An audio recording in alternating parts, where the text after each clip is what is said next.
This is Skippity Doo. She's a G1 So Soft pony that I got from my friend Russ. Thanks, Russ. And she's got a lot of damage. She's got a lot of flocking rubs where the flocking has come off. She's got a big hole here where apparently, according to the story I got, a cat chewed a hole in her foot. So I'm going to do a whole makeover on Skippity Doo here. I'm going to deflock her, I'm going to fix this hole in her foot, and I'm going to make her look beautiful. So this is going to be the process. My little pony, comb and brush her hair. The first step is going to be removing her head, which we can't do until we soften the glue a little bit, which is why she's submerged in boiling water. So right here is where the glue is coming undone. But you want to be careful not to rip the neck apart. So I finally got her head removed, and as you can see, a lot of the flocking is already starting to come off from being stuck in the boiling water. So now we're going to boil her in OxiClean, and then I'm going to continue rubbing all the spur off that I can get off with my fingers. So that's the next step.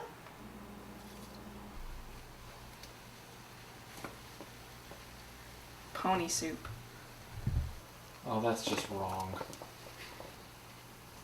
Don't let them burn up against the sides of the pot where it gets hot. That's why I'm stirring her.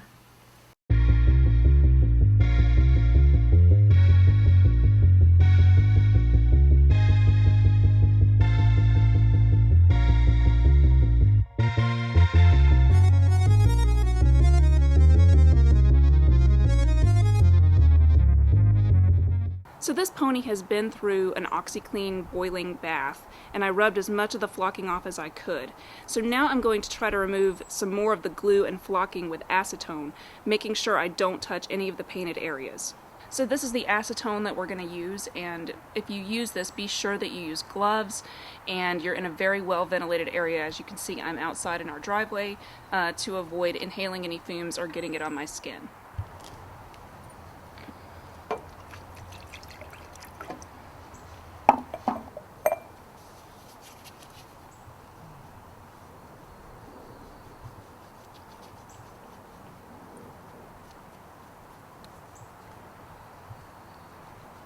You have to be really careful that the acetone does not run over the painted areas.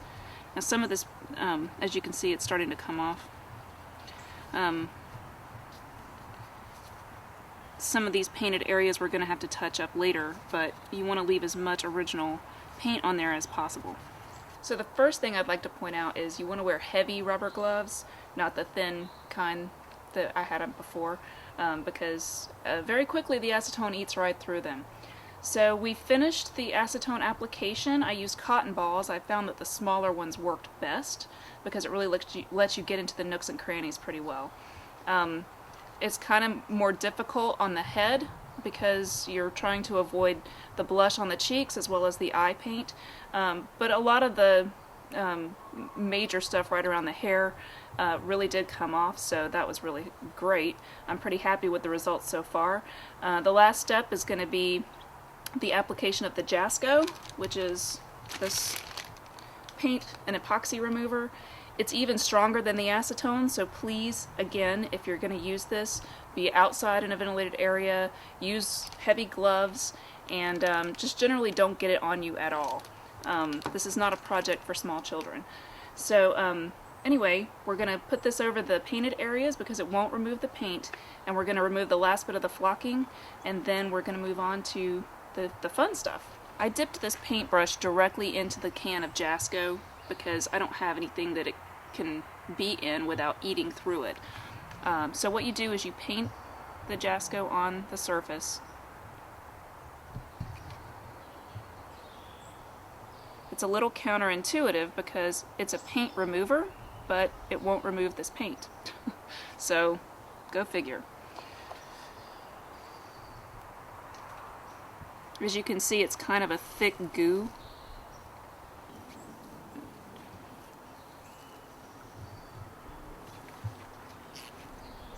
So now we wait for 10 to 15 minutes, let it do its thing, and then we scrape it off. Okay, it's been 10-15 minutes, and the Jasco has actually eaten through a lot of the foam on here, so I just pulled that off, and it has a little plastic spatula inside, which is great, for scraping off the rest of the flocking. So I'm just going to work on this a little while, get as much off as possible, and then we're going to give our pony a bath. We removed the last of the flocking with the Jasco, and now we're going to give the pony a bath in some really hot water and use some soap and a toothbrush to scrape off anything that's left in terms of residue. Then we're going to look at this hole that's on the foot, and we're going to fill that in with some epoxy sculpt and paint that. Then we'll be ready to style her hair and she'll be finished. We finished deflocking this pony. Now, if you're doing this at home, you may have to do some of the steps several times in order to get all of the residue and the flocking off. So when you don't see any more yellow spots, you're ready to go and your pony's totally deflocked. The next steps for this pony is filling in this hole and applying the epoxy sculpt that I have here, and that's going to be part 2 of our video.